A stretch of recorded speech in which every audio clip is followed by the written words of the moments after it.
नमस्कार, आप देख रहे हैं वॉइस ऑफ उत्तराखंड और मैं हूं आपके साथ मयंक गौड़।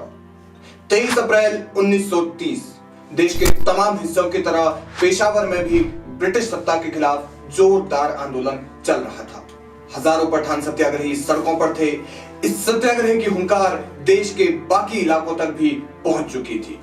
लगातार बढ़ रहे आंदोलनों से घबराई ब्रिटिश हुकूमत किसी भी कीमत पर इस आंदोलन को कुचलना चाहती थी।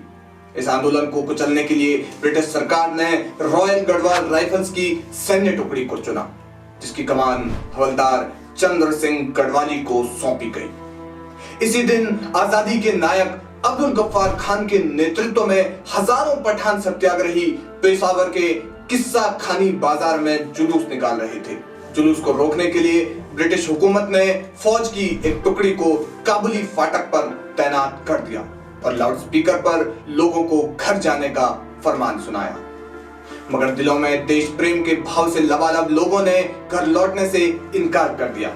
इस नाफरमानी से बौखलाए अंग्रेज कमांडर ने तत्काल रॉयल गढ़वाल राइफल के जवानों को जुलूस पर गोलियां चलाने का हुक्म दे दिया।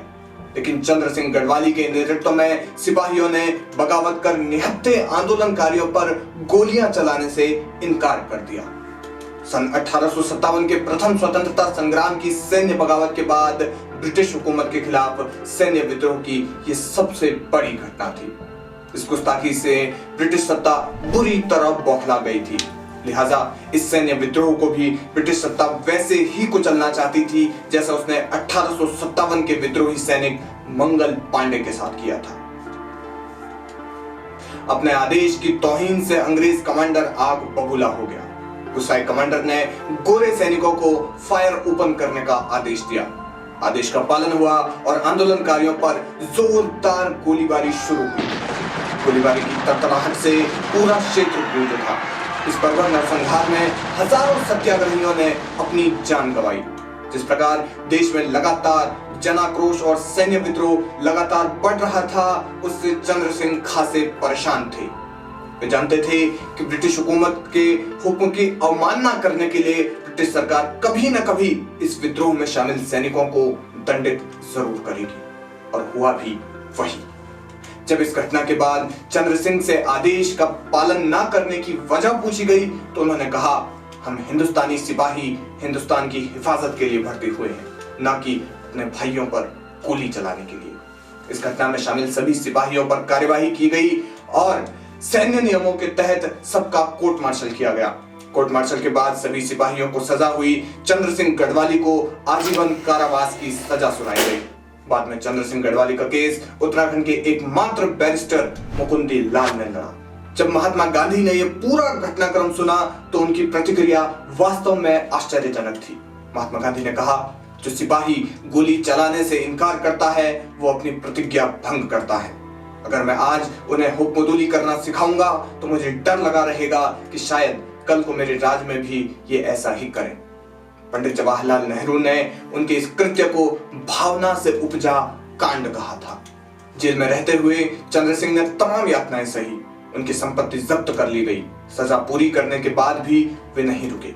उन्होंने इसके बाद भारत छोड़ो आंदोलन में भाग लिया तो फिर उन्हें फिर से जेल में डाल दिया गया। साल 1957 में चंद्र सिंह गढ़वाली ने विधानसभा चुनाव लड़ा, लेकिन इस चुनाव में वे हार गए। उनका जीवन बड़ा ही संघर्षपूर्ण रहा।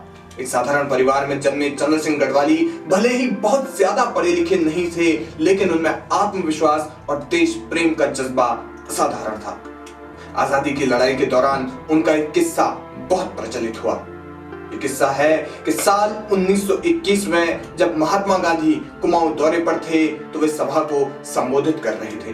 चंद्र सिंह गढ़वाली भी उस सभा में मौजूद थे। उन्होंने वहां अपनी प्रिय गोरखा टोपी पहनी थी। महात्मा गांधी ने उन्हें देखकर कहा कि ये कौन है जो मुझे गोरखा हैट पहनकर डराने आया है। चंद्र सिंह तुरंत खड़े उठे और कहा कि सफेद टोपी मिले तो वो भी पहन लूंगा।